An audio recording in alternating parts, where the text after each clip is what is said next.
Selamat malam, kembali lagi di Kumis Podcast bersama gua Alda. Dan gua Andri. Sekarang kita mau ngapain nih? Lagi-lagi kita akan menceritakan atau menyuarakan cerita pengalaman mistis yang dikirim oleh salah satu kawan kumis yang bernama Julian. Beliau ini adalah seseorang perawat laki-laki, tepatnya di salah satu rumah sakit kota besar nih. Cuman gua gak akan sebutin kotanya di mana. Gua tanya dulu nih bentar. Bang Julian ini menemukan kisah mistis atau mengalami kisah yang begitu menyeramkannya di mana nih? Tepatnya di rumah sakitnya. Nah, pada saat dia sedang menjalankan tugasnya lah. Berarti saat bekerja ya? Saat bekerja, betul. Jadi beliau ini memang pada saat itu tuh mendapatkan shift malam. Emang udah lama juga sih kerja di situ. Dan memang banyak gangguan-gangguan juga. Cuman ini tuh gangguannya lebih parah dari sebelum-sebelumnya gitu. Berarti baru pertama kali ia rasakan nih, beda dengan sebelum-sebelumnya selama ia bekerja gitu. Betul. Oke. Tahan dulu.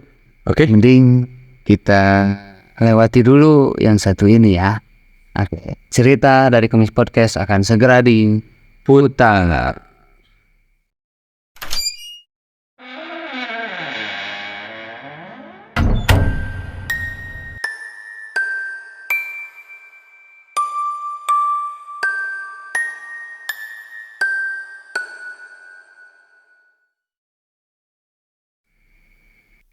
Oke, nah jadi sebelum ke cerita nih, gue jelasin dulu tentang Bang Julian ini. Jadi Bang Julian ini tuh berumur 29 tahun dan memang bekerja di situ tuh udah agak lama, sekitar 5 tahunan. Nah, beliau ini tugasnya itu kayak beres-beres kamar, ya kamar inap gitulah. Ruangan inap, dan ada juga beberapa kamar yang dikhususkan untuk pasiennya kayak menjelang ajalnya lah. Nah, awal mula ceritanya ini pada saat beliau mendapatkan shift malam dan sedang menjalankan tugas yang biasa ia lakukan, yaitu memberes-bereskan kamar. Ketika itu tuh pada saat mulai bekerja,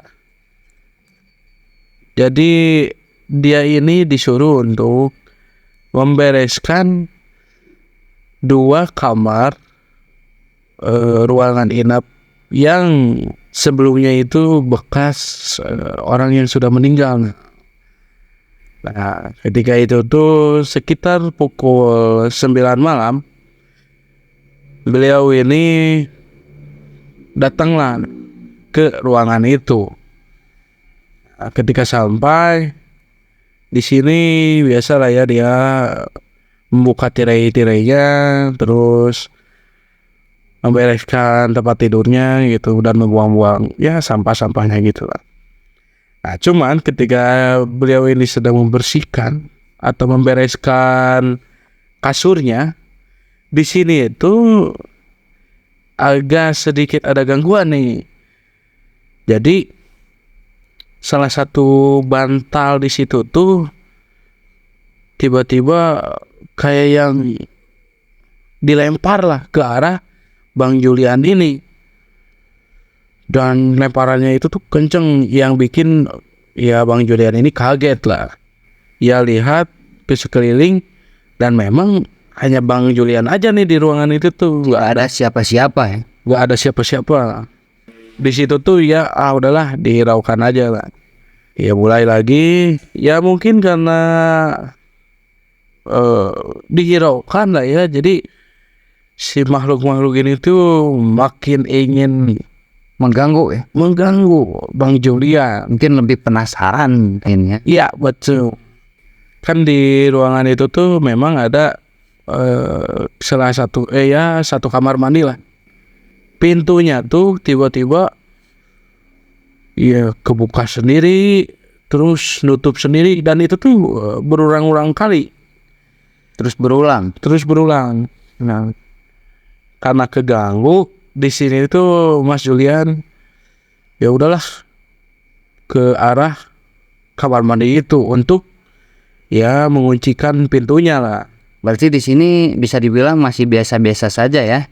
Mas Julian ini udah tahu bahwa udah biasalah ada gangguan-gangguan seperti itu mah gitu. Iya betul. Ketika sudah dikunci WC itu, di sini Bang Julian mulai lagi beres-beres. Nah, cuman ketika ia beres-beres lagi, terdengar ada suara tangisan. Nah, kalau ketika didengar tuh arahnya ada di dalam kamar mandi itu. Padahal kan di situ tuh Bang Julian udah ngecek lah ya, ketika sambil mengunci itu, dan memang tidak ada siapa-siapa. Nah di sini Bang Julian udah ngeh lah kalau ini tuh gangguannya sangat parah lah gitu. Nah dihiraukan lagi karena memang itu udah dianggap bukan orang atau ya makhluk gaib lah. Ya terus aja melanjutkan tugasnya. Nah di sini nih, sebelum Mas atau Bang Julian ini beres semuanya, kan memang tugas terakhirnya tuh harus dipel lah si lantainya tuh. Nah di sini nih, ketika beliau ini ngepel, udah setengahnya tuh di situ ada kayak tapak kaki gitu, dan itu tuh kotor banget. Nah cuman yang dilihat tuh jejak kakinya mengarah ke arah kamar mandi itu. Di sini Bang Julian ya udahlah coba untuk membersihkan lagi. Nah, ketika dibersihkan lagi, ranjang kasur pasien itu tiba-tiba gerak sendiri, kayak kegeser gitu. Bang Julian ini udah kesal banget lah dengan gangguan-gangguan yang kayak gitu tuh. Karena terus menerus ya. Terus menerus. Tidak seperti biasanya gitu. Nah betul. Jadi di sini Bang Julian, udah sini lu, gak usah kayak gini lah, mengganggu tugas gua aja gitu. Mencoba mengeluarkan amarahnya. Udah sini lu, tunjukin wujud lu gitu. Gua kagak takut. Nah di sini nih, ketika sudah selesai ucapan itu keluar dari mulut Bang Julian ini, seketika ruangan itu tuh yang awalnya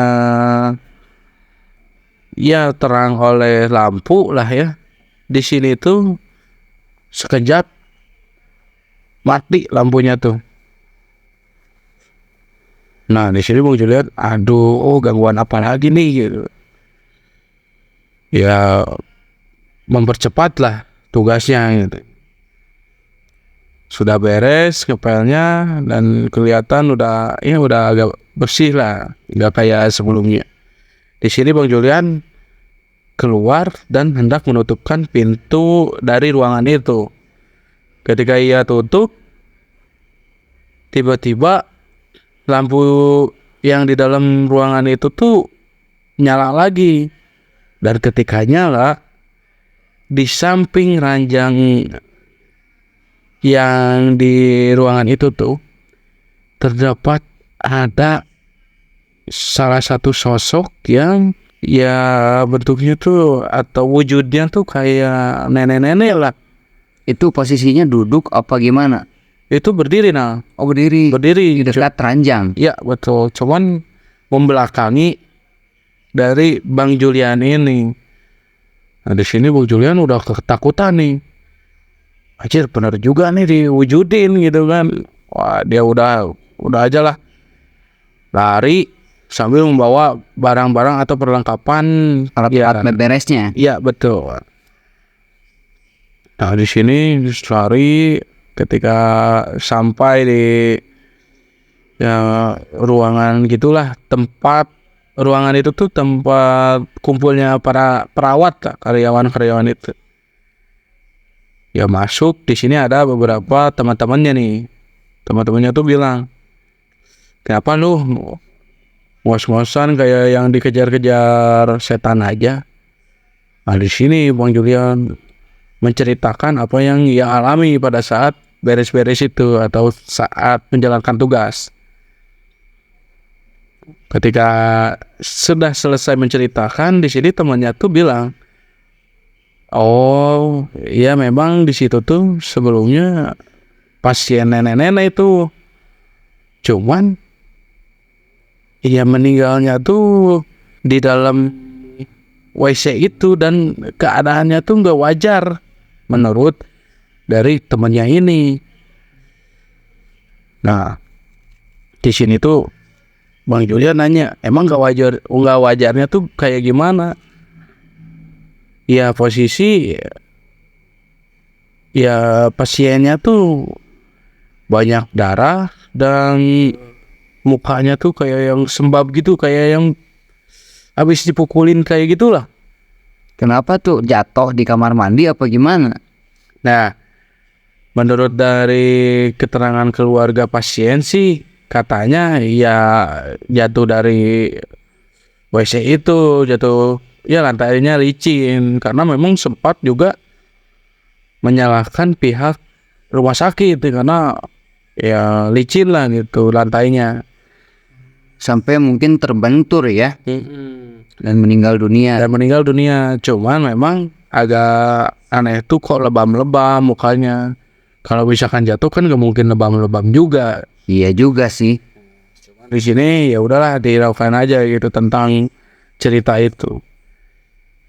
Singkat cerita semuanya udah beres. Bang Julian ini tuh pulang sekitar pukul 3 subuh atau 3 dini hari nih. Ketika pulang sampailah di kosannya. Nah, di kosannya tuh di sini beliau langsung bergegas ke kamar mandi untuk membersihkan ya badannya lah ya.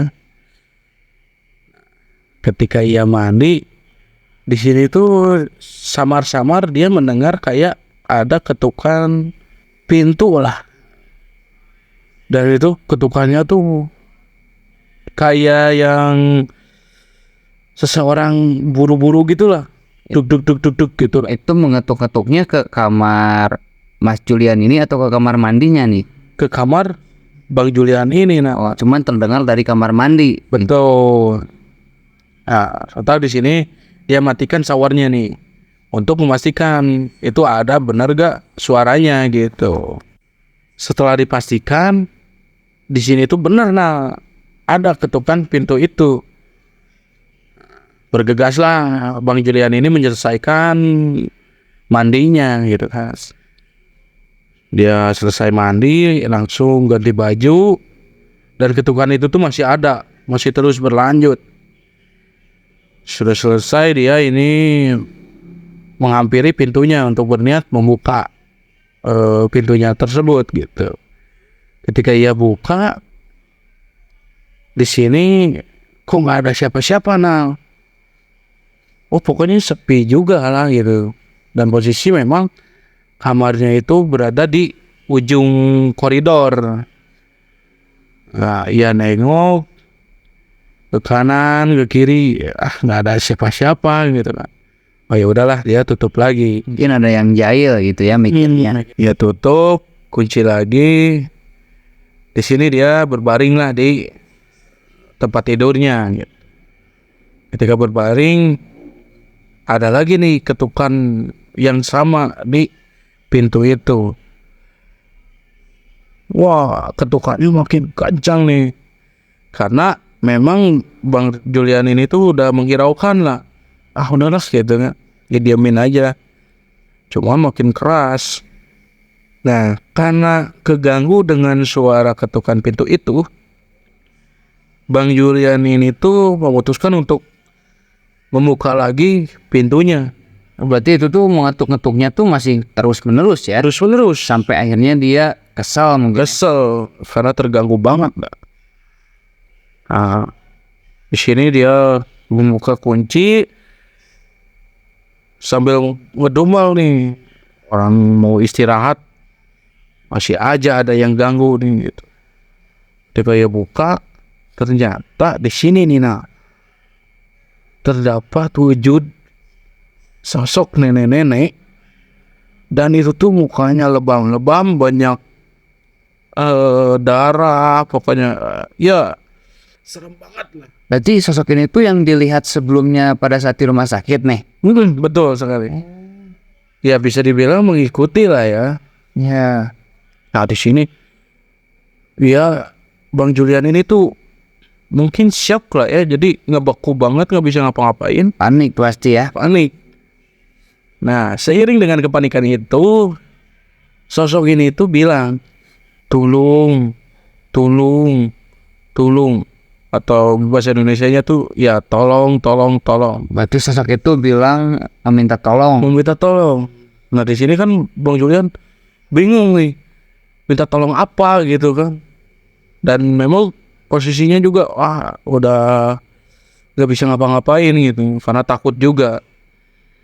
Nah, singkat cerita, sosok ini tuh pergi gitu aja jalan ke arah kanan, yaitu ke arah gerbang kosannya. Nah di sini ketika Bang Julian lihat, sangat samar ya, sosoknya tuh kayak yang pudar gitu lah, kayak yang jadi asap gitu loh. Di sini karena ya Bang Julian bingung lah ya apa yang dikatakan oleh sosok itu, dia makin mikir nih ada apa nih gitu kan. Ya udahlah, dia dengan masih ketakutannya dia mengunci pintu, bergegas untuk tidur. Nah ketika tidur tuh Bang Julian ini mimpi, dan mimpinya itu ia ketemu dengan nenek-nenek, dan nenek-nenek itu tuh kayak yang pokoknya disiksa sama salah satu anaknya lah, bisa dibilang anaknya, nggak tahu apalah, karena memang di mimpi itu Bang Julian nggak tahu lah. Ya pokoknya si nenek itu ada yang menyiksa dalam mimpinya oleh seseorang. Nah di sini tuh ketika sudah selesai disiksa, nenek-nenek ini tuh nangis sambil duduk lah gitu.